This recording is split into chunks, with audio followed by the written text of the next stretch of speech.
friend of mine, she was one of the first, I'm going to call them wrens, they hate that term, but she was one of the first females to first serve on submarines. About Is that 2 an years acronym? later, yeah, Women's Royal Naval Service. Yeah. Anyway, I then met her about 2 years later, and I kept looking at her, and she said she was in the night, and I said, I know you from. She said, I know you, and all of a sudden it clicked. I was like, you were one of the trainee.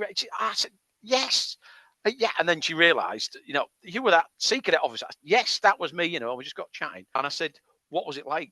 And work up, this, that, and the other. And she said, women cannot bird bath like men do because, to use the term, we secrete from places that men don't have.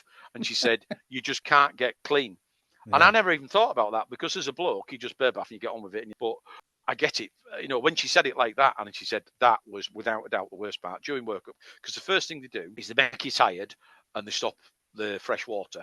So you always have a problem with the evaporators. There's never a problem with the evaporators, but they do that because it's a cheap, easy way to drag you down. Because if you're dirty, greasy, and you can't just jump in a shower to freshen up. You've got to fill a sink up and bird bath, and you never get as clean as you do having a shower, do you? You can't compound. And she said that's, for her, that was the defining moment. She's like, why am I doing this? Anyway, she battled through, she qualified, and she's a chief now.